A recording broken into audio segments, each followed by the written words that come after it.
everything is working. It has been 2 years since I have done a live stream, and I've actually never done one on YouTube.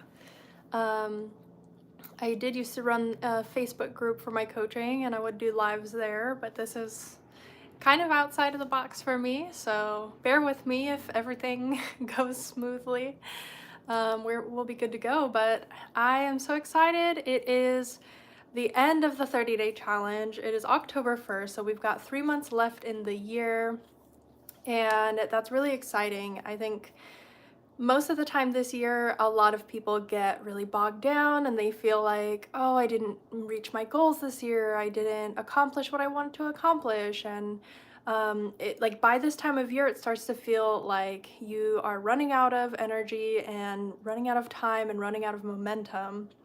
Um, However, I challenge you to do the opposite and get back your motivation in reaching your goals by choosing to see it as there's 3 whole months left of this year. That means only 3/4 of the year has been spent, and whether you feel like you've achieved a lot or not, it's still a really great opportunity for you to reflect. And if nothing else, you get to learn the lessons of what didn't go right this year and make those adjustments, excuse me. Make those adjustments so that oh my goodness, I'm all tongue-tied right now. So that the last 3 months of the year are strong, so that you actually get to course correct and really choose once again. This is all about what manifestation is all about, is continuously choosing, continuously showing up, continuously even when the circumstances don't go how you expect, to just keep deciding. And so that's what the entire challenge was about. We're gonna go ahead and start this stream by going over the 30 lessons that we learned. So lesson number one, step number one to manifestation, is to decide. For a lot of people, deciding is the hardest part. Just sorting through all the opportunities and options available to you in this lifetime, and just really committing to saying, no, this is the thing that I want, and I'm deciding. And I had already known previously that there was kind of a difference between making a choice and a decision. Obviously, in the English language, we have different words that mean different things. Pippa the rat, hi. We we use different words for different things, and there's a purpose for that. The main reason that we choose to use different words is they convey a different meaning. So there's a different detail in there that changes the entire comprehension of the word. So to me, a choice is something passing, right? Like today I made a choice. I'm drinking a strawberry lemonade. Hi, walaikum assalam. And so that was a choice because there's nothing permanent about it. If I don't want it anymore, I can dump it or save it for later and go drink some water or juice or something else. It's not a decision, right? So I didn't cut myself off from all other choices. Whereas when you manifest, that's what you really have to do. You have to decide. That means you have to cut off all other options. So step number one, if you want to manifest anything, lesson number one is to decide. The other thing is, this whole challenge was the concept of thinking from the end and thinking from, you've already made the decision. So don't just decide in the moment that, oh, you want this thing. You're actually going to decide, like, I am getting this thing. Like, I have this thing. In my mind, I see it, I feel it, I'm present with that desire. And there's just no other choice. There's no reality where I'm not gonna get that thing. Hi, everyone. Sorry if I don't pronounce names right. Hi, Christina. Hi, Rahim. Okay, and then the second lesson we learned over the last 30-day challenge was building momentum. And this is really like, you start to build momentum the next day. So if you decide on day one, your momentum is built on day two. Like, you're already starting that energy. You're already continuing to pour into your manifestation on day 2, and if you continuously come back to that state of I've already decided, you don't lose that momentum. And that's the whole idea of doing a 30-day challenge, is just to see, can I build momentum and maintain that momentum for 30 days? Today is the 2,500 subscriber live stream. So this is my first live stream on this channel. That's sort of like the little celebration we're having. What I'm doing right now is going over the last 30-day challenge. So if you didn't participate in the challenge after this live video, I really encourage you to. It is day 1 of the month of October, at least on my part of the world. So I'm going over everything that we learned, the little lessons that we covered in the challenge. So building momentum. And the thing is with momentum is a lot of times we feel like we've lost all momentum and it feels hopeless. But the moment that you decide to start again, the moment that you go back to, I've already decided this, I'm choosing this, you reset the clock on that momentum, if that makes sense. I am not from the UK. That is why I don't sound like I'm from the UK. Okay, and then lesson number 3 was revising on the spot. What this means is if the circumstances are triggering you, if the circumstances are showing you, oh no, this isn't what I want, instead of lingering in that space and going, oh my gosh, I'm not getting what I want, it's not showing up, I'm frustrated, I'm anxious, I'm scared, it's not working, you instead go, actually though, I've already decided. Actually, somehow, I don't have to know the how, but somehow this is working out for me. Somehow this is leading to me getting what I desire, and I don't have to stress about that, and I don't have to question it, and I don't have to keep myself in that negative energy. Then lesson number 4 is accountability, which is not just accountability towards yourself for your manifestation, but accountability in how you respond to the circumstances. So when you're responding to the circumstances, it may be coming from a triggered place. It may be coming from frustration or emotional tension. And oftentimes, like, we want to blame, we want to be the victim of the circumstance. We want to blame the other people, but he said this and she said that. And this really hurt me. And, okay. Sorry, some of these comments are very funny to me. Anyways, so when we blame the circumstance, what we're not doing is taking accountability for the fact that we created that circumstance. So if you reacted to your situation in a triggered way, in an emotional way, you have to take accountability for that. If what is showing in your 3D circumstances is a belief of yours, you have to take accountability for that belief. Otherwise, you're never going to make any progress. Lesson number 5 we learned was to weed your garden, which means your mental diet. This means when you start to see yourself in negative cycles, when you start to notice that you're perpetuating these negative beliefs, what is that telling you about yourself? What is that telling you about what you're still holding on to in terms of the story you're telling? And are you ready to let it go? Are you ready to take those weeds out of your garden so that you can cultivate this really pleasant experience for you within your own head, for sure, within your emotional body, but also we recognize that that is what we create from within and extends to the outside.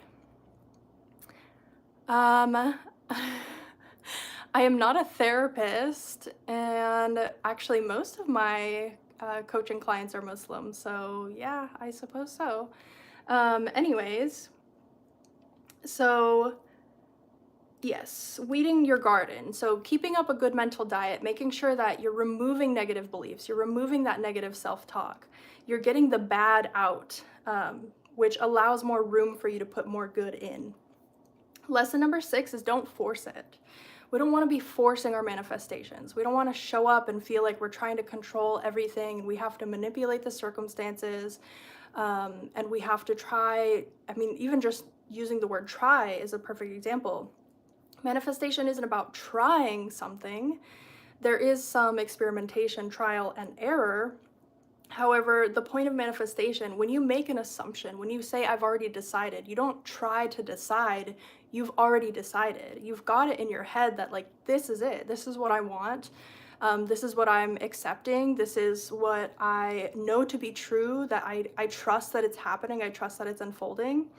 Um, and it's not about trying to make it happen, it's about believing and having faith that it will happen. Then we have lesson number 7, which is upkeeping your mental diet. Okay, so once you get your mental diet in check and you understand what doesn't belong there and what does belong there, you have to maintain it. You have to keep that up, because every single day, especially if you've gone through stuff in your childhood, you're not going to let that go overnight. You're not going to be able to just drop those old stories and forget about it. You're not going to unbecome everything that you used to be, especially if it's been decades that you've been showing up in the world that way and holding on to those beliefs. It's not going to benefit you to stay in that same mental energy. So you have to choose to make the shift, make that decision, decide. But then when you do get triggered, when those thoughts do come up, when you start to notice that you're talking negatively towards yourself, you have to maintain the new mental diet. And the reason mental diet's such a great analogy is the same goes for a physical diet. Let's say you find out that a particular food you were eating is not agreeing with your physical body, and then you keep eating it. If you keep eating it, you're going to keep getting that same negative response. Your body's going to keep telling you, this isn't working for me, this is hurting me, you're making me sick.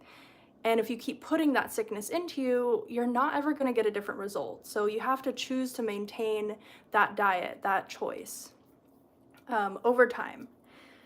Day number 8, we skipped that video because the lesson on day number 8 was rest, which also correlates to falling off the horse or losing that momentum.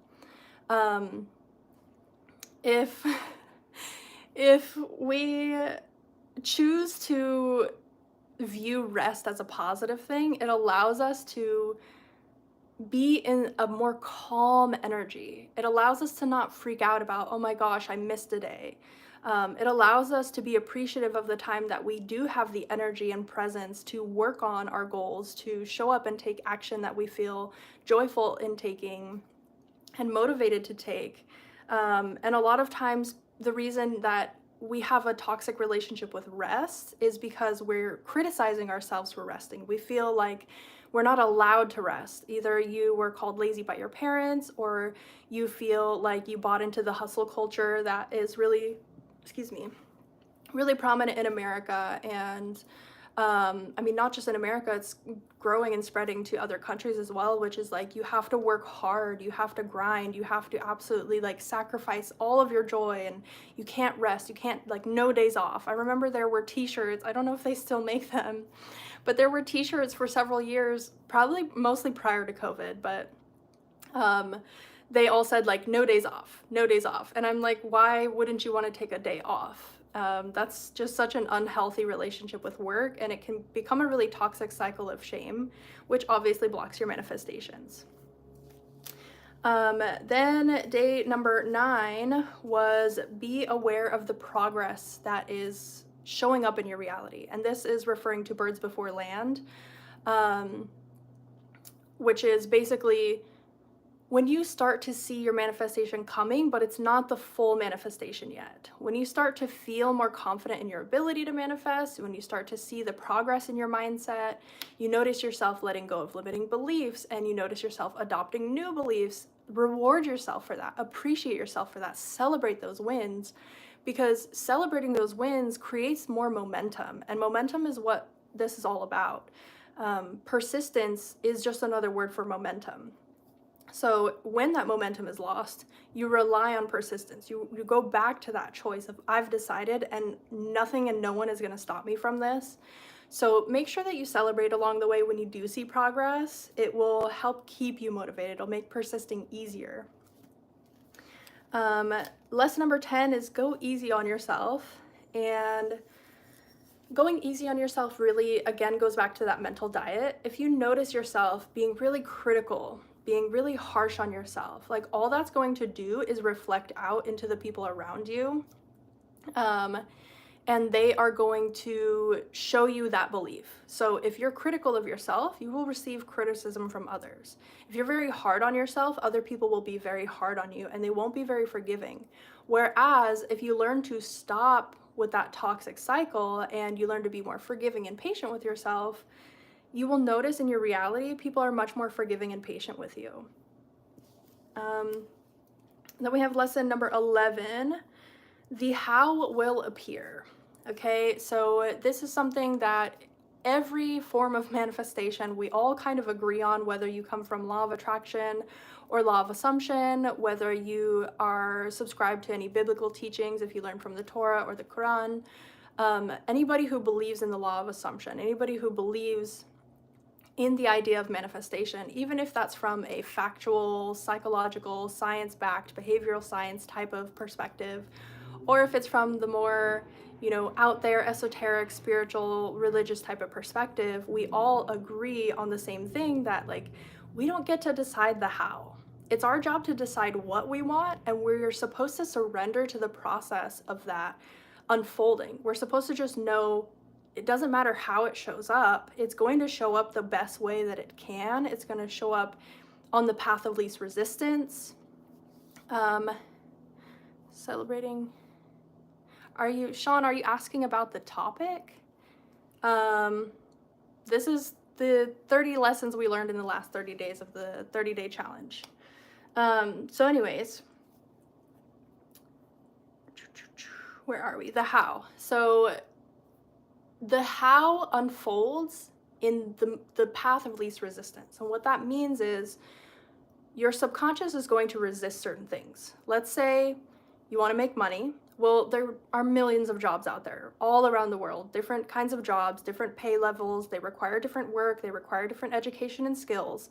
And most of them are not going to be for you. You're going to have resistance to most of them. However, there is a small group of them that you're going to be open and receptive to, which means when you're manifesting money, for example, because a job is one vehicle to get money, you're going to reject all realities that just don't match, but you leave yourself open to the ones that do, the ones where you have no resistance to them. And so the whole point of doing the I've decided challenge and declaring that it's already done is, it doesn't matter how it unfolds. I don't have to focus on that. I don't have to stress about that. It's coming, it's already done, it's already here. And so I'm going to live as if I already have that thing I want.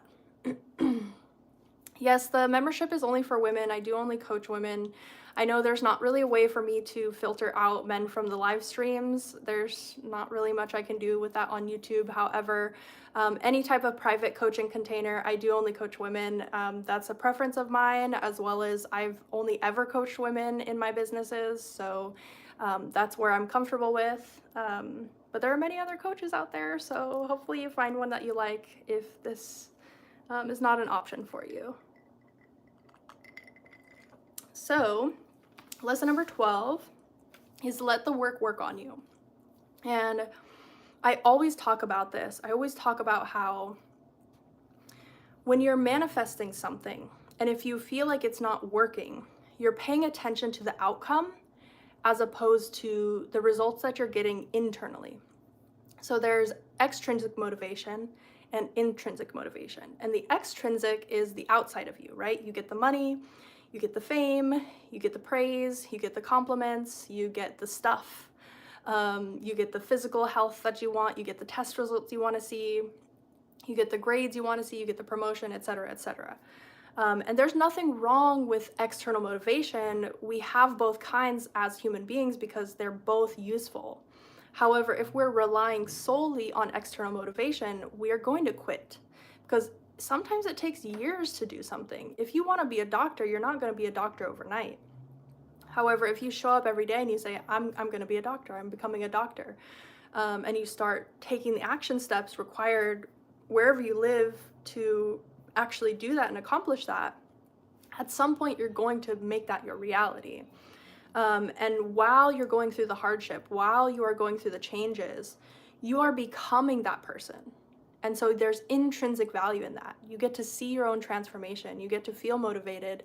by your own actions. You get to feel inspired by the change in your self-concept, the way the confidence builds in you. And that's really what we should be doing this for, is not necessarily for the outcomes. It's great to have the outcomes, but it's what happens and changes inside of us that makes the outcomes worth it. Lesson number 13 is identity shifting, and that one kind of goes back to the same thing about becoming a doctor. Is you're slowly shifting your identity to being that version of yourself. Identity shifting, I mean, if we really break it down, what is your identity? It's who you think you are and how you fit into the world. It's the skills that you believe you have, what you offer to the world. It is the character you have and your personality traits. It's how you show up and how you do things, how you navigate this world is your identity. And then shifting just means changing. So we're going to change little by little. We're going to change our outward appearance. We're going to change the way we talk to ourselves and believe what we believe about ourselves. We're going to change the job we have, maybe. We're going to change the friend circles that we spend time with. We're going to change our hobbies and activities. We're going to develop our skills in different ways. All of those things can shift your identity. Basically, everything you do that prevents you from being in the same person, like being in the same cycles, being the same person, and encourages you to be in new cycles and be a new person, is considered identity shifting. And when it comes to law of assumption, there's no one to change but yourself. If you want different results, if you want a different outcome, you have to change the input. You have to change who you are and how you're moving through the world in order to get something different. Lesson number 14 is black and white thinking and the third option. And this is when we get stuck in that feeling of I have choice A and I have choice B and there are no other choices available to me. And that's fine if, like, let's say you're deciding between two models of car and you're really stuck between the two. You really enjoy one car because it has this benefit and the other car because it has that benefit, and you're just, I don't know. It's the idea that those are your only two car options, that you're not even looking. Like, what if there was a third car that combined all the things you liked from option A and option B, and it is your dream car? Being open to that third option really allows you to manifest quicker. It allows you to have a more full experience in this life, I believe. And a lot of times black and white thinking is actually just self-sabotage manifesting within your own behavior, where you're backing yourself into a corner of two things that you don't even really want. You're not even really that excited about option A or option B. You're just kind of there, like, these are my only two choices, there's nothing else. And so this proverbial like third option is not just there's only a third option. There's a third, a fourth, a fifth, a sixth, a seventh, eighth. All the options are available to you. There's more than just these limited choices that you're seeing for yourself. And that really opens your world up when it comes to manifesting your desires. Then we have lesson number 15, which is write it, direct it, and act it out. And this is the concept of, like, this is your movie. You are the writer, you are the director, and you are the actor. So it's your job to write the script. What do you desire? What do you want? How do you want your life to look like? When you are in your older years and you're looking back at your life, like, what stories do you want to be able to tell about? Well, back in my day, like when I was young, when I was your age, when I did this, here was my life story and here's what it did for me. What kind of story do you want to write? And then you want to be the director. And the director's job is to go, okay, I know that this was the story and this was how it's going to play out, but here, let's change this little detail. Let's redirect this. Let's change this little part here and do it this way instead. And being the director is possibly the most important point, because the director's job is to course correct. The director's job, yes, I am a success and confidence coach. I teach law of assumption manifestation. So the director's job is, if the project is not going smoothly, if there's something going on with the project where it's just not, the movie's just not how they envisioned it, they're gonna make those changes so that the end result, the final shot, like the final cut of the movie is exactly what that director envisioned. It is exactly to a T what that director hoped for. Everybody showed up and did their part, and it was a beautiful story, and it was worth watching over and over and over again.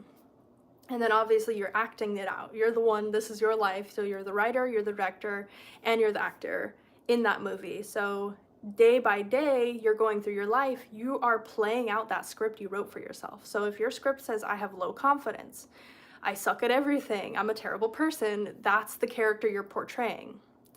And on the contrary, if you write a script that says you're the most confident version of yourself, you are the most successful version of yourself, you are the most authentic and fun and exciting and talented and skillful and amazing version of yourself, you're acting that out day by day. And that is, you know, part of self-control and understanding that, like, the way you show up in the world is entirely up to you. And it doesn't always feel that way. I know our emotions, our feelings, our traumas can make us feel bogged down.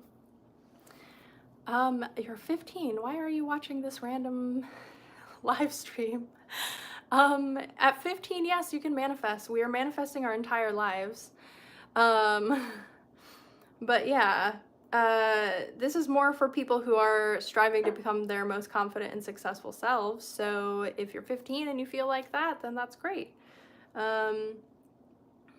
Anyways, so yes, write it, direct it, act it out. Lesson number 16 is don't sit in the poo. And that was like a really fun video to make. It was really funny and lighthearted, but the idea is that, like, if you were to right now, let's say, I hope you don't, but if you were right now to, let's say, poop your pants, are you gonna sit in it? Are you gonna sit in it and it's stinking and it's uncomfortable and it feels gross and you feel filthy? Are you gonna sit there? And if you're gonna sit there, how long are you gonna let yourself sit there? This is when you catch yourself in those negative thoughts. This is when you catch yourself like laying on the couch, doom scrolling, listening to the same sad songs over and over again, like just stewing in your depression, stewing in your frustration and your upset, feeling really guilty and ashamed of yourself and not doing anything about it. It's okay to have those feelings or have those low moments. Life is not this like flat line, you know, we have ups and downs and that's the natural flow, but don't stay there. Don't stay in the muck. Don't stay in that negativity. Don't stay in that toxicity. Don't let that, you know, poor experience or negative experience or those hurt feelings, don't let that stop you from deciding that you can have better and you can do better and you can be better. The quicker that you know, get out of the poo, the quicker that you cleanse yourself and redirect yourself and put yourself in a better mood, in a better situation, the quicker you will manifest more positive things. Next we have lesson number 17 is tell a better story. And that one was kind of more of a motivational video. It was really encouraging you to understand that the story you're telling is the one that you're playing out. So the story of you being physically unhealthy, if you keep telling that story, you will never be healthy. Like athletes and people who compete in like big competitions, you know, like weight training competitions, like weightlifting and you know, track racing and like football and any sport you can name, the people who make it big, the people who really create success for themselves, they're not over here talking about how their body hurts so much and they'll never make it. And they're not talking about how it's so hard and there's so much competition. And they're not talking, like, they don't stay in that stuckness. They choose to tell a better story. They choose to say, okay, today I did not hit my personal record. Like if they're a runner, I didn't hit my personal record for the time that I'm trying to compete at. I didn't reach that goal, but tomorrow's another day. I'm going to give my body rest. I'm going to hydrate. I'm going to nourish myself. I'm going to meditate and affirm to myself that I can do this. And tomorrow when I show up, I'm going to do my best. And if every day you're showing up and doing your best, and if every day that you're starting to tell a better story, you will see, again, the movie outside of you play out for your benefit. It will conform to the new story you're telling. Lesson number 18 is surrender and trust. And this is a huge, huge, huge one, especially in faith. We talk about surrendering to the divine plan of things and really trusting that our world takes care of us, that, that we will be provided for. that there is enough water on earth to quench our thirst. There's enough food on earth to fill our bellies. There's enough time in the day to rest our bodies. That there is enough money to pay for our bills and expenses, to keep the lights on, to keep a roof over our head and clothes on our back. And obviously, if you're here watching this video, you have access to things that cost money. So it's trusting and knowing that whatever it is you desire, it's possible for you, especially if somebody else has already done it. I mean, I can't even imagine what it would really be like to be the first person ever to do something, right? Like the first person ever to go to space, the first person ever to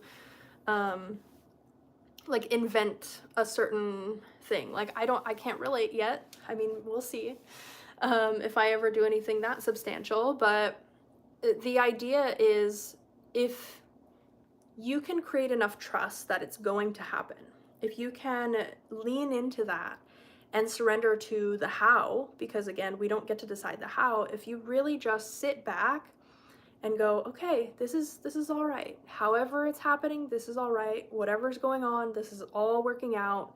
Some way, somehow, what I'm manifesting, what I desire is coming to me. It's coming to me, and there's just no arguing that. Then lesson number 19 is break old habits and do something different. And habits are things that we do unconsciously. So habits are the way that you brush your teeth. I don't know if any of you have ever taken notice of the way that you brush your teeth, but I tend to start on the same side of my mouth and move towards the other side. I brush all my teeth in the same order pretty much every day. There's some differences, of course. I'm not like super detailed about it, but unconsciously, I have a habit of doing the same motions. The same thing goes for when I wash my hands. Like the way I rub my hands together, it's a very habitual pattern. I pretty much will always take the soap in the same way in my hands, rub it in the same way, lather soap up, and rinse my hands in the same way. It's just a habit. I don't think about it. I don't have to choose to do it. It's a habit. And so once we become aware of the habits that are negative, of the habits that are not working out for us, the habits that are pulling us back and keeping us from becoming our best selves and preventing us from reaching our goals, we have to break out of those cycles. We have to do something different. And what this can look like is a small change. Maybe you're going to wear the outfit that you really want to wear instead of the outfit you think you should wear. Maybe you are going to go meet a new friend and have a conversation different from the types of conversations that you normally have with friends. Maybe if you've been studying for a particular degree program, you're going to take a class that is not required of your degree, but something that you're interested in. This can even look like if you are working the same job for multiple years and you drive the same way home every single day for multiple years, this can look like taking a different way home. This can look like I said, if you normally brush your teeth with one hand, switch hands. This can look like changing the brand of, I was gonna say orange juice, I don't know why that popped. Changing the brand of orange juice that you buy. It can be any small change, breaking out of that habit, because once you start to do it in a small way, it sort of unconsciously teaches you, oh, I can actually do more things different. I don't have to make the same choices. This is something I noticed when maybe in my earlier 20s, probably past COVID, but before the last year. I really noticed I would go to the grocery store and I started questioning, why am I buying this brand? Like, why is this the brand of laundry soap I use? Why is this the brand of dish soap I use? Why is this the brand of toothpaste I use? I mean, I think by then I had changed my toothpaste, but still, like I started questioning it. Why am I choosing this? Why am I spending my dollar on this? Not even to criticize myself or really to challenge that, but just to ask, am I making this choice because this is the laundry soap my mom used to use growing up, and that's the only reason I'm buying it? Or do I actually like this laundry soap? And when you start to break out of your habits by doing new things, you start to kind of take a more detailed control of your life in the small ways, and then those small ways turn into bigger and bigger and bigger ways. So a lot of times we're operating unconsciously, and the best way to do, something different is to start small, where it's not scary, it's not going to cost you. Like, let's say you try a new brand of bread and it turns out you don't like that bread. Well, the next time you need bread, you're just not going to buy it. You're going to buy the one that you do like. So there's not much loss or risk there. Then we have lesson number 20, which is your faith muscle and persistence. And exercising your faith muscle is so important. A lot of people consider themselves people of faith, women of faith, but then you're not even actually practicing. Like, if you're a Christian, maybe you go to church on Sundays, but then all the rest of the week, you're not practicing your faith. Or this can also look like if you are praying and thankful and grateful for the good times, and then you're also like challenging and questioning your faith during the hard times. It's like you can't have it both ways. You can't have faith when it's convenient for you. You have to have faith at all times. And that's why I call it a faith muscle, because just like when you go to the gym and you work out your muscle and your muscle gets stronger, you can exercise your faith in that way and build the strengthening of your faith and your persistence by showing up and saying, okay, I'm going to believe even when it's hard to believe. I'm going to trust even when it's hard to trust. I'm going to have faith that it's working out even when it doesn't look like it's working out for me. And persistence, of course, it means like if you have faith, you're going to persist. If you knew, if a future version of you traveled back in time and they're from 5 years in the future, and they tell you in 5 years, you're going to have everything that you want right now. Everything you want. You're going to be married to your specific person. You're going to make the money you want to make. You're going to have the body you want to have. You're going to live in the house and drive the car you want to have. You're going to have this type of family. You're going to have these types of friends. You're going to go on these types of vacations. You would trust them because they're you from the future. So faith, the difference between like faith and trust in that way is faith is blind trust. You don't know. But you're choosing to know by way of faith. You're choosing to put your confidence in that, even if there's no evidence yet to give you a reason to have faith, to give you a reason to trust. You're trusting anyways. And really, that's the difference between faith and trust, because trust can be with or without evidence, right? So I trust that the sun is going to come up tomorrow. It's done it every day for all of my life. And I trust that when the sun goes down tonight, the moon will be there. And I trust that because I have evidence of that. However, I don't necessarily have faith that, like, my goals and aspirations, okay? I don't want to say that I don't, because I don't want to affirm that, but there are some goals and aspirations I have that I don't necessarily have the most faith and confidence. I don't have the most trust that they're going to happen, but I have faith that they're going to happen.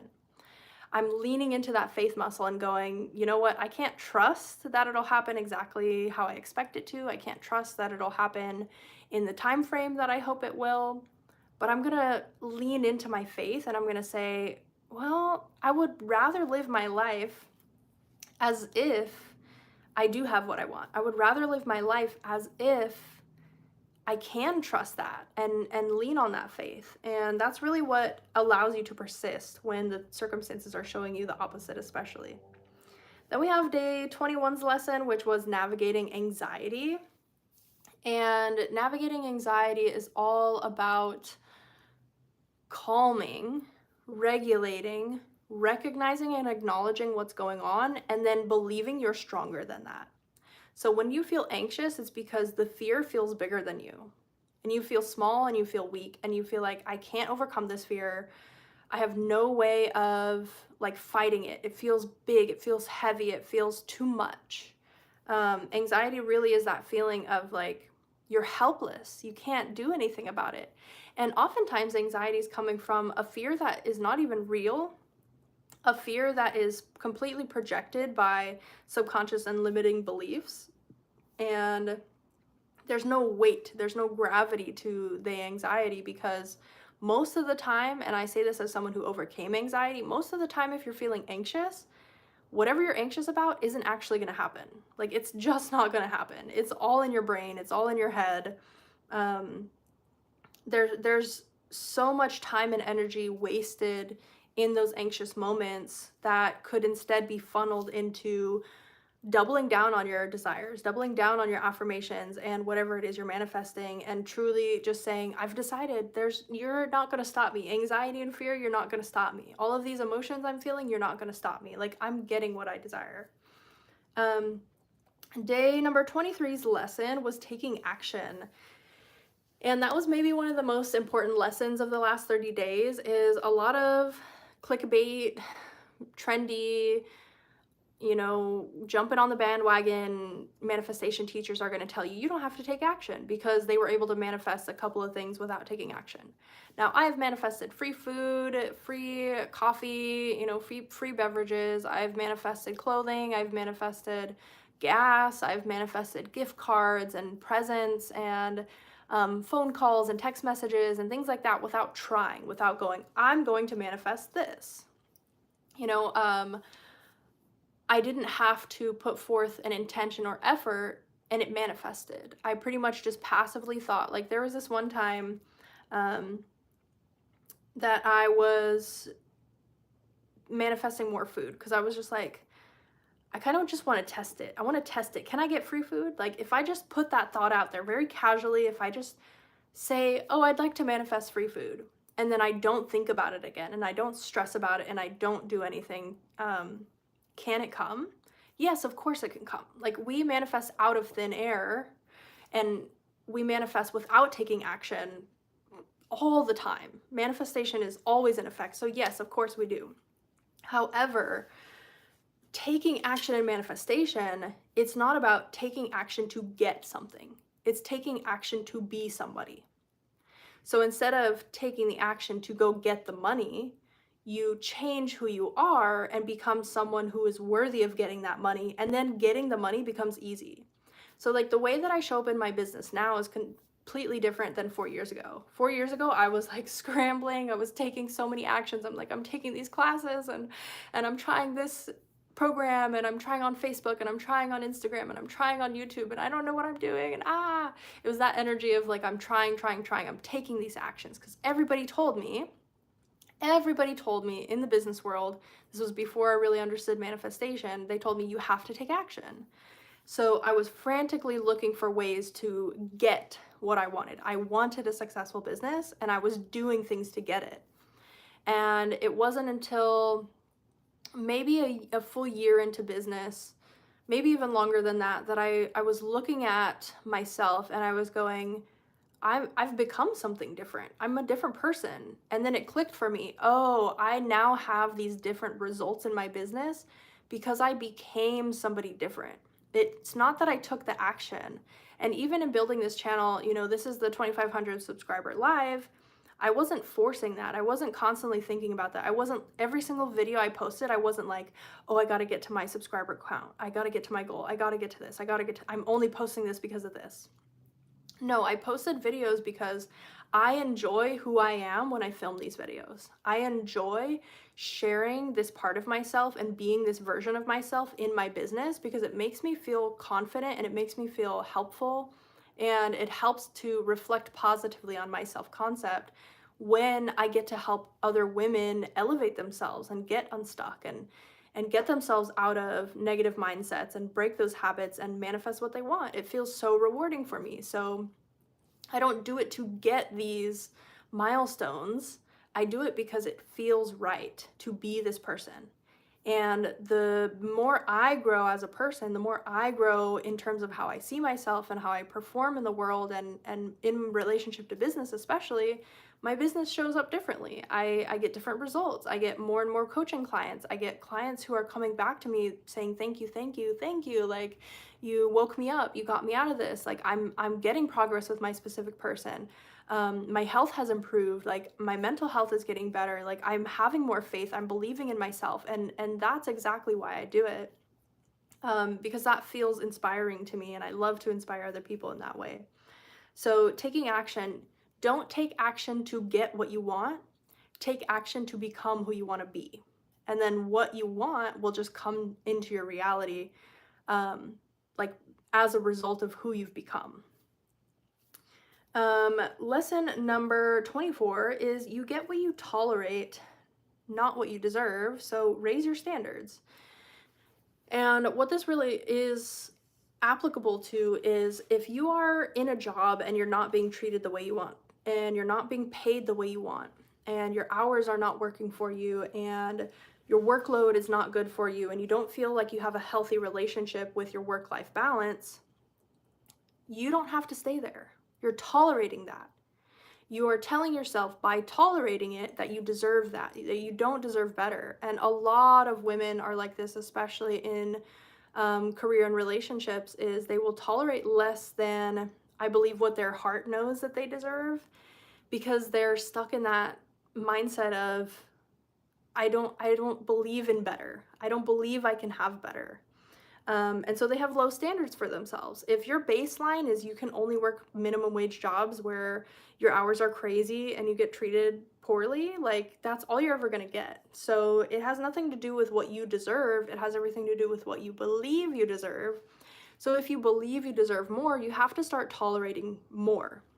You have to start raising your standards and saying, I will not tolerate less than this. I will not tolerate less than this hourly wage. I will not tolerate less than this level of commitment from my specific person. I will not tolerate less than this in any aspect of my life. Like, that's it. That's the new standard. And you will raise your standards as you grow and move through life. It's just something that naturally happens as you improve your self-concept. Ooh, dropped my pen. Okay.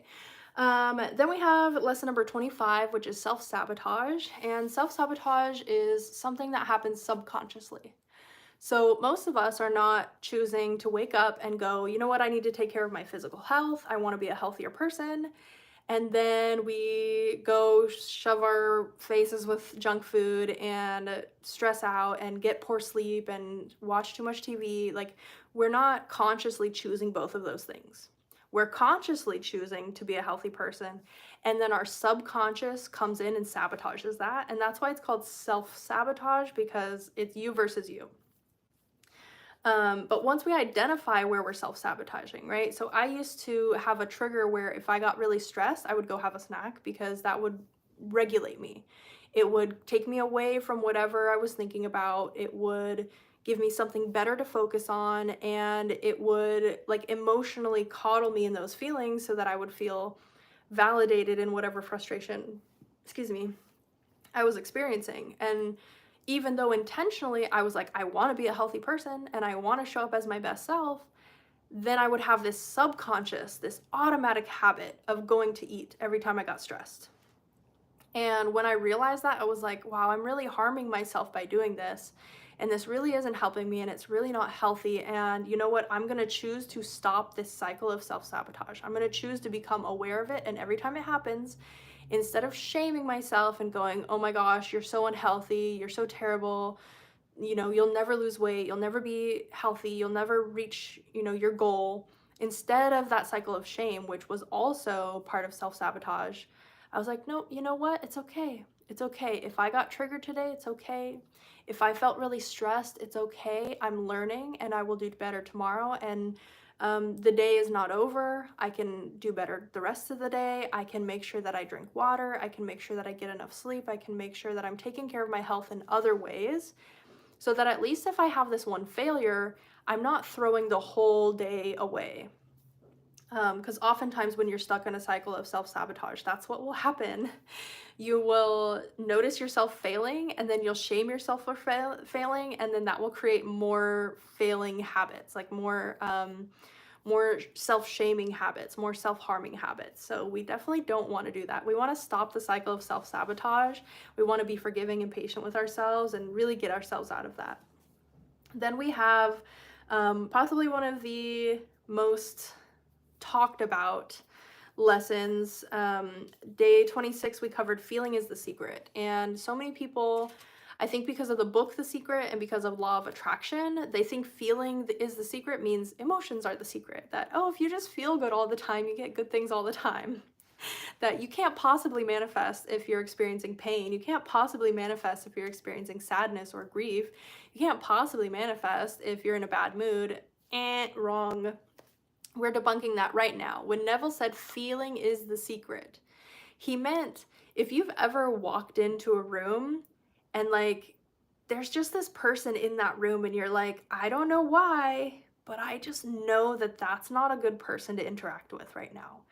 I can't tell you exactly what's going on in my brain or my body, but I have this feeling that that's a bad person, that's a sketchy person, that's a dangerous person.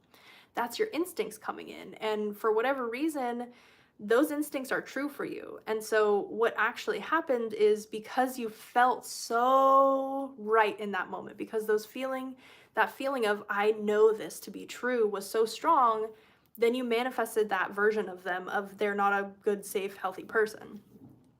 This can also be like if you're winning, if you're entering a contest and you enter the contest and you're like, oh my gosh, I'm gonna win, I know I'm gonna win. And you have that like excitement in you and that feeling in you of confidence, that feeling of confidence, because confidence is not an emotion. Confidence is multiple emotions, and therefore it's a feeling. You feel in your body confidence.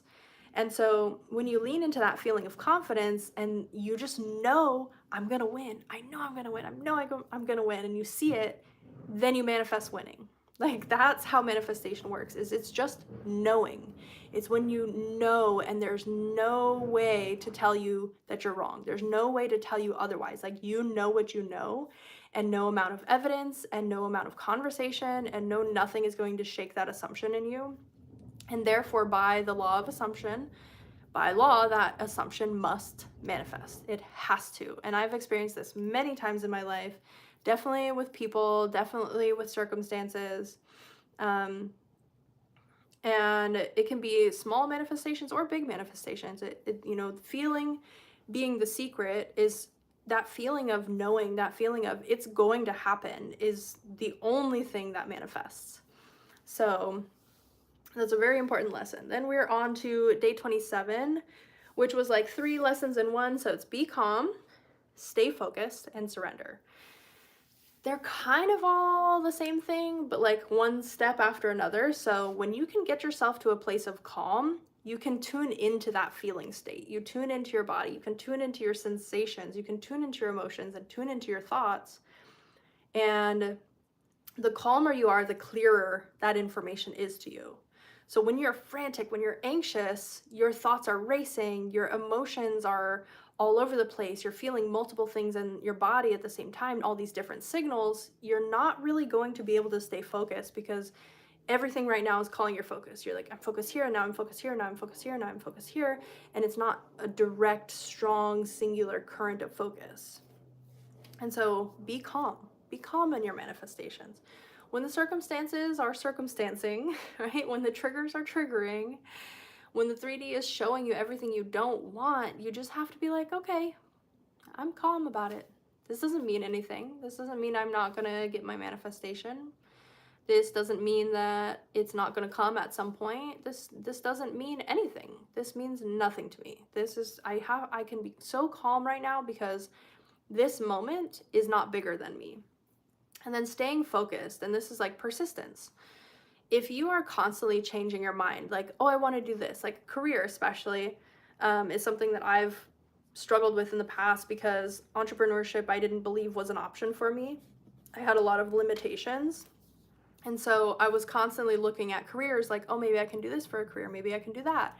I was like just shifting my focus. Oh, I can try this and I can try that. And I actually have like switched my major in college multiple times, and I've taken all these different classes and certifications, and I went to different trade schools, and I tried on a lot of hats. And because I was not focused, none of those buckets of time and attention and energy and resources came to fruition. Like, if I put into business and then I put into psychology and then I put into, trade school, like those 3 buckets, I'm splitting my energy between those 3 buckets. Yes, eventually, if you really wanted to do all those things and you stayed focused on accomplishing all those things, you could. But my problem was I was switching back and forth in indecision because I couldn't calm down and just ask myself, what do I really want? So being calm allows you to connect with that part of you that knows exactly what you want. And that's something I tell myself all the time. I know exactly what I want. I know exactly what I want. I know exactly what I want to eat. I know exactly what I want to wear. I know exactly how I want my life to be. I know where I want to go on vacation. I know exactly how much money I want to make. I know what my vision is for my business. I know what kind of friends that I want. I know exactly what I want. That's an affirmation that I have. And that allows me to stay focused. And then surrender, of course. Surrender, surrender, surrender, surrender. I will never stop talking about it. Let the manifestation unfold the way it needs to unfold. Just let it. Just leave it. Let it be. Sometimes the circumstances look like you're not going to get what you want, but then they work out exactly in your favor. And there's this old parable, I don't know who wrote it, but basically this son and his dad are working on a farm, and the son breaks his leg. And I guess the son was going to be, like he was trying to be in his career as an athlete or something. And because he broke his leg, he's like, oh no, like the world is over. Like, I'm never going to do what I want. I'm never going to get my manifestation, right? And then, like a week later, the army comes and goes, hey, you need to go to war. We're at war now. And the dad begs and pleads, and he's like, my son just broke his leg. He can't go to war. And like all the men who had gone off to war died. So like he literally was alive. He survived the war because he broke his leg. So sometimes the way that the unfolding happens, you think you're not going to get what you want. You think what's happening is bad for you. You think, you're assuming in that moment that this means that there's no way, there's no possible way it's going to work out for you. But actually, the way that your story is unfolding, the big how of how it's unfolding, is the best way possible for it to unfold for you. And that's why we don't have to worry about the how. We only have to surrender to the unfolding, surrender to how it's going to come. Be open and receptive to however your manifestation is going to come in. Then we have day 28's lesson, which was stop ruminating. And I believe that video was actually like the number one thing you need to do, like the number one action you need to take to manifest, which is to stop. The action you need to take is to stop. Stopping is an action. So stop with the negative self-talk. Stop with the negative assumptions. Stop telling yourself you're not good at manifesting. Stop telling yourself your manifestation isn't coming. Stop saying it's not here yet. Every time you say, I'm not married yet, every time you say, I'm not my goal weight yet, every time you say, I'm not successful yet, you are manifesting more of that. The mirror can only show you more of what you're projecting onto it. If you look in the mirror and you are a certain weight, you can't tell the mirror to make you look skinnier. You have to go make yourself skinnier, and then the mirror will show you. So if you are stuck in those old stories and you're telling the old story over and over and over and over and over again, the mirror is only going to reflect back that same old story. So the one action, truly the one action that you need to take to manifest is stop the old story. Stop letting yourself ruminate. Stop being anxious. Stop feeling hopeless. Stop playing the victim. Stop. Just stop. You have to stop. Otherwise, you're just going to get more of the same. And we are almost done. We got 2 more. So day 29 was quantum leaping. And quantum leaping is this like very elusive type of up in the air topic. But realistically, going to a different school is quantum leaping. Changing jobs is quantum leaping. Losing a significant amount of weight is quantum leaping. Changing your wardrobe is quantum leaping. Breaking up with a friend or a specific person is quantum leaping. Making a new friend or being with a new specific person is quantum leaping. All of these changes create ripple effects in our reality. Like by becoming friends with someone, that person could open so many doors for you that you don't even know yet. And by walking away from a person who was toxic for you, so many doors will open that couldn't open because you were stuck in that old story, complaining and being unhappy in the same space as that other person. So we have to understand that like quantum leaping is not as complicated or crazy as it sounds. It's just when you make a decision and you commit to it, and it's the type of decision like I'm gonna go ahead and say, like, buying a new brand of toothpaste is probably not gonna make you quantum leap. Like, it's probably not gonna change who you are that much, unless, like, who you used to be had, like, super, super bad breath and it was, like, really affecting your relationships, and this is a miracle toothpaste that fixes that. Okay, but generally, like, the small changes, you know, like, if I were to buy a new water bottle, if I change the color of my water bottle, it's probably not gonna create a quantum leap. However, if I set the intention that I want to become something different, I want to wake up tomorrow and be a different person. And how am I going to be different, right? Tomorrow morning, I'm going to wake up super grateful. No matter what my circumstances say, I'm committing myself to waking up super grateful. Tomorrow, if I haven't been taking care of my health, tomorrow, the very first thing I'm going to do is drink a glass of water because I know that that supports my health. And I'm going to make sure throughout the day I am making conscious decisions towards good physical, mental, spiritual health, right? And tomorrow I'm deciding I'm going to be the most amazing wife to my husband in the world. I'm going to be so kind, I'm going to be so sweet, so forgiving. I'm going to show up for him. I'm going to make sure that I'm emotionally available for him, that any problem he has, I'm supportive, right? So I can make those 3 decisions and wake up tomorrow and be a brand new person.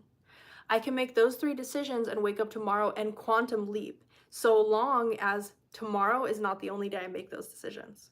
So long as I make those decisions every morning and the next day and the next day and the next day and the next day. And what happens is the compound effect. So the compound effect is basically like this. You're going and going and going and going and going, and then the trajectory, like, you take off. So, like, most of the time we're making progress, and if you go into detail, there's like up, down, up, down, up, down, up, down, up, down. Like, most, you know, we have a good day, we have a bad day, we have a good day, we have a bad day. We take 2 steps forward, take 1 step back. But if you zoom out, the progress looks like this.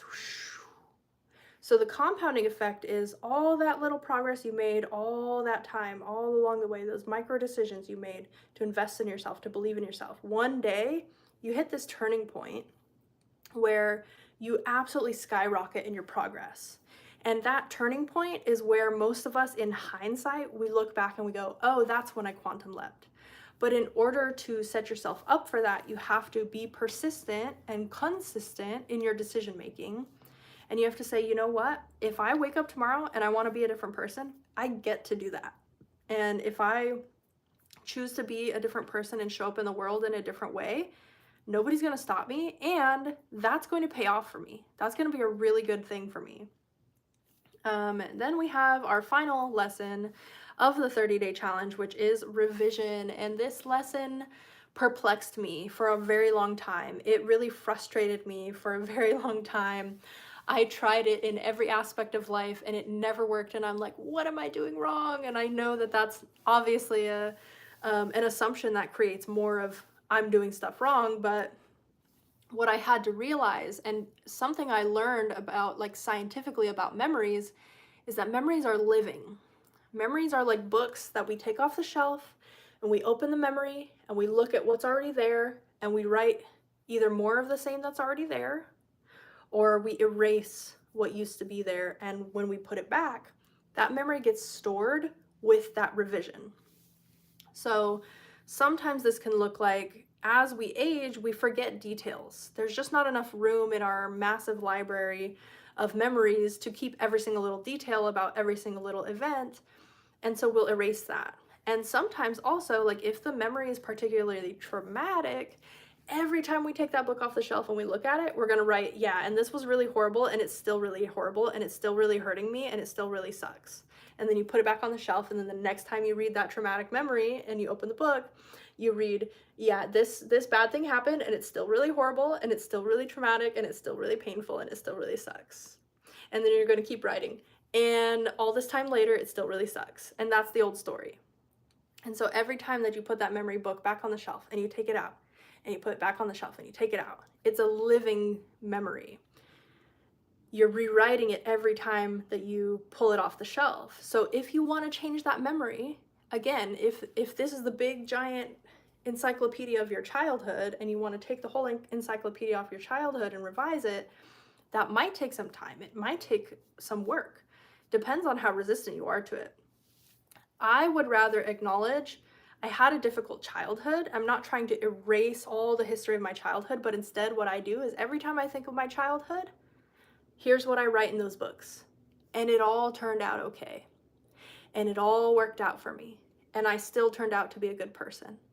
And I'm not hurt anymore. And I'm not traumatized anymore. And I'm not sad anymore. And I'm not the victim anymore. And I put those memories back on the shelf. Now, every time I bring up my whole childhood story, I get to read all the garbage. And then at the very end, there's this beautiful, lovely chapter that says, and everything worked out in my favor. And I turned out amazing. And I turned out motivated and smart and strong and intelligent and fun and exciting and a good person.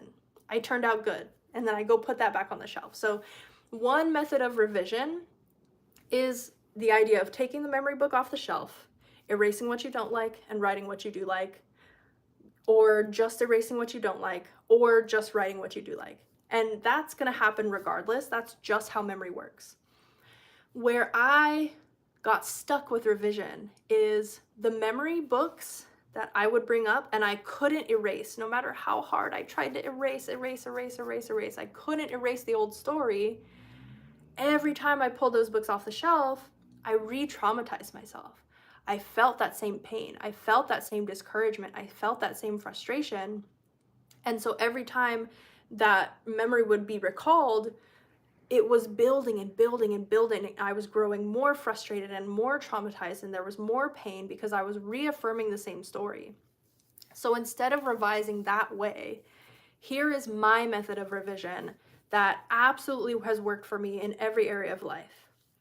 And lately, one of the phrases I've been using, which I will make an entirely different video on, but I've been using the phrase water under the bridge, which means if you're standing on a bridge and the bridge is going over a body of water and the water is flowing and flowing and flowing and flowing, all right? If you stand on one side of the bridge and look that way, you're looking at the past. You're looking at everything that's gone, everything that's flowing by, you know? You're thinking about all the stuff that's already gone. You're not present. You're not here in the present moment on the bridge. You're looking at the past. And then if you turn to the other side of the bridge, you can look at all the good stuff coming to you, all the stuff. And if you believe that you have a positive world and everything works out for you, what you see coming is going to feel good to you. You're going to feel optimistic. You're going to feel like, yeah, good things are happening to me. I have a great life. But if you have a negative self-concept, all that water rushing to you is going to be like anxiety and frustration. Oh my gosh, all these bad things. I turn to my back to one side of the bridge, I look at all the water leaving and it's all bad. And then I turn to the other side of the bridge and all the stuff coming is bad. And if you're in that state of everything around me is bad, you are not really able to manifest the best version of your life. You can only manifest more of that. So when I say water under the bridge, I think of myself standing on top of that bridge and the water's rushing over the bridge, but I'm just here. I'm just here on the bridge. I'm here on the bridge of incidents. I'm here in this present moment. I'm here in the now. I'm letting the water pass under the bridge. Whatever needs to leave is leaving. Whatever needs to come is coming. And I'm just here. And the idea of that in revision is instead of trying to change the past and control the water that's already left and passed under the bridge, we want to live on that bridge as if everything is fine. We want to live in the now moment as if whatever happened in the past, it doesn't matter. Whatever the old story is, it doesn't matter. You broke up with your SP, it doesn't matter. You lost all your money, it doesn't matter. Your health is garbage and all these test results are coming and you feel like it's a hopeless tragedy, it doesn't matter. If you are here and present in the now moment and you're choosing to say that this doesn't matter and even what's coming doesn't even matter, only thing that matters is being here right now, that is revision. Revising is not about erasing what happened, it's about erasing the effect of what happened. So let's say you had a fight with your parents last night and you're so upset at them, you're so frustrated. If in this now moment you hold on to that upset and frustration, you can only manifest more upset and frustration with your parents. You can only see your parents as someone who upsets and frustrates you. you can't let it go, and you won't revise it if you don't let it go. Whereas if you're in the present moment and you go, okay, last night, oh, I did have a fight with my parents. Oh, that feels bad. Oh, I don't like that. Oh, I don't want to have a fight with my parents. And you go, you know what? How would I rather live in this now moment? If that fight never happened, how would I be seeing my parents right now? If I never had a fight with them, if they never said this to me, if I never said that to them, how would I be seeing my parents right here, right now? Oh, I would be seeing them as the people who have been there my whole life. They've been supportive of me my whole life. They've done their best my whole life. And I can see them and be in forgiveness and be in that state of calm and be on the bridge, again, on the little bridge. You're just standing there. You're letting the water go under the bridge, water under the bridge. Everything is forgiven. Whatever it is you were trying to revise, whatever frustration, sadness, annoyance, anxiety, fear, pain, trauma, anything, whatever it is you're revising, if you just stand there on the bridge and go, if that never happened, who do I want to be? Who would I be right now? If you never lost your job, how would you be showing up in the world right now? If your doctor never told you you had cancer, how would you be living your life right now? And that's how you live your life. From that point on, you make that decision and you persist in that. I've already decided that thing doesn't matter. That circumstance doesn't matter. It doesn't have an effect on me. And that's why I saved that lesson for last in our 30-day challenge, because if you have done lesson 1 through 29 and it's still not working for you, that lesson's really gonna make this concept sink in for you. That lesson's really gonna help you understand manifestation at its core is moment to moment, we're deciding who we wanna be. We are deciding how we wanna show up in the world. We are choosing the identity we're gonna embody. We are choosing the words that we use, choosing the clothing that we wear. We are choosing the actions that we take consciously or unconsciously. And the more we can become aware of the things we're doing unconsciously, the easier it is to make a choice, to make a decision, rather, to say, this is working for me, this is not working for me. And if this is not working for me, I have to let that water pass under the bridge. I have to let it go. I have to ease out of this pain, ease out of this frustration, and just be here. Just be here and be present and go, okay, so that was a bunch of garbage. Those 3D circumstances were really trash. That was frustrating. That was painful. That sucked. I never want to go through that again. And here's what I do want to experience. So in the last 30 days, I have seen myself progress so much with my 3 affirmations, and I really wasn't putting any effort or action into it. I did what felt right. I showed up every day. I persisted, and here I am. It's the end of those 30 days. I feel very healthy.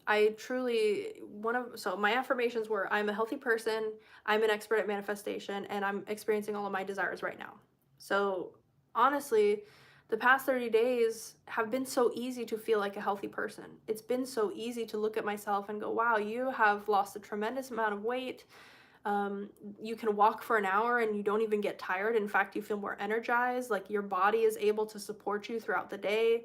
I actually was cleaning out my kitchen this morning and going through all the cabinets, and I did take a couple of breaks, but I know that like years ago, the version of myself that was really unhealthy would have made every excuse to take so many breaks, to stop and to feel discouraged and to like not even finish the task. And so like the fact that I got through it and I was just like having a good time and being present in that moment, like that shows that like I have improved my physical health, my mental health, and my spiritual health in such a way where when I want to do something, it feels easy to me. Like I know my body is supporting me in that. The other thing I've noticed is like as someone with a history of like depression and anxiety, sometimes those things will suck me back. Like they will hold on to me, and being able to break out of that cycle, break out of that old pattern, it used to be really hard. And even earlier this year, it was kind of difficult sometimes, but now at the end of this 30-day challenge, when I have those negative thoughts, I'm like, excuse me, We're not choosing that. No, no, no. No, no, no, no, no, no. That anxiety, you can hush now. That feeling of depression, I know where you're coming from. I hear you, girl, but like, shush. You're not helpful. Being able to like absolutely like that revise on the spot and go, no, that is not the reality I'm choosing. That is not who I'm going to be. That is not what my life is going to look like. Like, that's such power. And it takes self-discipline to get there. But I know that that is a direct result of my manifesting that I'm a healthy person. The other affirmation, you know, I'm an expert at manifestation. I had 3 people in the last month confirm to me, like they actually literally told me I'm an expert in my field. I'm a master manifester. So having that confirmation was really rewarding and awesome, but also I've been able to manifest like these changes so quickly. Like going from one day to another, and even I got sick last month and I had like irritation in my throat in the beginning of the month, and I kept focusing on it, and I was like, no, you need to go away. And now it's the end of the month and I don't have that irritation. Like it's gone because I kept affirming like I'm a healthy person. I am a healthy person. And by also affirming my ability to manifest, by also affirming that I'm an expert at this, I know what I'm doing, I know this stuff works, it made it so that anytime I started to notice physical symptoms, they were gone as soon as I affirmed the opposite. In terms of my business, obviously, I ran this 30-day challenge. I was affirming the whole time that there are people getting real results, that the people doing this challenge are feeling the benefits of that they're really learning and absorbing the content, that my channel is growing. And obviously in the last month, I hit 2,500 subscribers, which is what we're celebrating today. And I know that it can only get better from here. My business can only grow from here. Obviously, it's not my first business I've ever run. Not even my second business I've ever run. I think I tried so many things. I always wanted to be an entrepreneur growing up. So I used to sell jewelry and arts and crafts and crochet beanies and stickers, and I sold all kinds of things. I always wanted to be a businesswoman. So the fact that I have that now is a manifestation in itself, and the confidence that this challenge has given me in my business is allowing me to show up and create so many opportunities for you, for coaching, for support, for guidance, and that's just really awesome, and I love that so much. So that brings me to my third manifestation, my third affirmation of this 30-day challenge, which was, I'm experiencing all of my desires right now. And when I think about that, what do I really desire in this life? Well, I want to be a happy person, and I certainly feel as though I am a happy person. I want to be a healthy person, and I definitely have seen the changes in my body and my mind and my spiritual health that show me I'm a healthy person. I really want to be able to regulate my emotions with ease, and I want my life to feel easy, and I want to feel at peace all the time. And the last 30 days, I mean, the circumstances, they were pushing me. They were really testing me. They were really trying. There was some really triggering things. And yet I persisted, and I was like, you know what? Actually, I feel really good. I feel really good about where I am. I feel really good, and no matter what the circumstances show me, I don't have to be in self-loathing, and I don't have to be hard on myself, and I can take it easy. And my life can be easy, and I can enjoy myself, and I can trust that manifestation is working for me, and I can trust that my God takes care of me, and I can trust that like my world provides for me, and that's a beautiful thing. So in this challenge, there's just so many lessons to apply, and it doesn't stop here. It doesn't stop in 30 days. You don't try for 30 days and give up on your dreams. You don't try for 30 days to become a new person and go, well, it didn't work, so I guess I can never change. If you don't change, nothing changes. And if you walk away from this over an hour-long live video, you're not going to get anything different than you've had before, because you have to understand you are the change. When you change your thoughts, your reality will change. When you change how you feel about yourself, your reality will change. When you change what you believe is possible, what is possible for you will change. And there's no arguing that. And you don't have to believe me, and you don't have to buy into any of us coaches here. Try it yourself, genuinely. Throw out a thought. You know, one of the content creators that I do watch, she teaches more law of attraction. So I'm like, I don't really love her methodology all the time, but there's still a lot of benefit to what she says. And I appreciate her for helping me to grow and develop as a creator and as a person. But she does this test, and so she says, okay, think of this object, and in the next 24 to 48 hours, if you see it in your reality, you know that you manifested it. So I'm not going to give away her example of what object to think about, only because I don't want to reveal who it is. I don't want to put any negativity towards any other creators out there. We all have our own beliefs and assumptions. We all see law of assumption and law of attraction differently. I can only teach from my perspective, and she's a wonderful person, a wonderful content creator. I really admire her, so no negativity here. We just teach a little differently. We see manifestation a little differently. So what I will say is, since I am having a strawberry lemonade, I'm going to say, think about a strawberry. Is it a ripe strawberry? Is it a big strawberry? Is it one of those white strawberries? What kind of strawberry is it? Just think in your mind a strawberry and describe it in detail. What does it smell like? Obviously, most of us know what a strawberry smells like, but does it smell really fresh? Does it smell really sweet? What does it taste like if you took a bite of it right now? Would it be really sour and tart because it's just not ripe yet? Or would it be super juicy and really sweet and almost too sweet? If you took a bite, would it be crisp and crunchy, like an underripe strawberry? Or would it be super soft and kind of mushy and almost not pleasant because it's too ripe? What do the leaves on it look like? Are they all dried and shriveled, or are they really big and fluffy? Imagine this strawberry in full detail, and in the next 24 to 40 hours, see if you can't spot a strawberry somewhere. See if you cannot manifest based on your assumption, based on the programming that strawberries exist, and here's this specific vivid imagination that you have, and you have envisioned this strawberry. See if it doesn't pop up for you. And it's just a game, it's just fun, there's no stress, there's no pressure. In my case, I did not see the visual, I saw the word, and I heard the word, and I heard the sound that that object makes. And I was like, I wonder if that's because my imagination is much more verbal than it is pictorial. So even if you don't see, like, you know, let's say there's a notebook or a sweatshirt or a sign that has a strawberry on it. Even if you don't see the picture of the actual strawberry, maybe you see the word straw and the word berry, and they're close together. Maybe you see the word strawberry written out.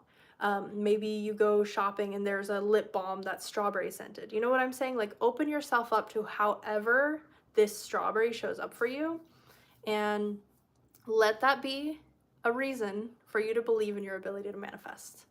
And then go ahead and do the 30-day challenge again, because it is a lifetime challenge. It never stops. It never stops. Pick your 3 affirmations every month and affirm for 3 months. I've decided this. And tomorrow you're going to say, yesterday I decided this. And in 3 days you're going to say, 2 days ago I decided this. And you're going to keep going. I've already decided. I've already decided that I have everything I want. I've already decided that I'm healthy. I've already decided that I'm a happy person. I've already decided that I am my most confident and successful self. So that is my challenge to you. That is your homework. Thank you all for participating. It's time for me to cook some dinner, so I'm gonna head out, but I do really just want to appreciate everybody who has come, and also let you know we will be doing a live on, I believe, October 29th. I will have to check my calendar to confirm that video is going to be our 1-year channelversary. So I will do another live, and it will be a Q&A. So if you wanted to participate and get one-to-one coaching, you are welcome to drop comments on that live video, and I will be answering your questions.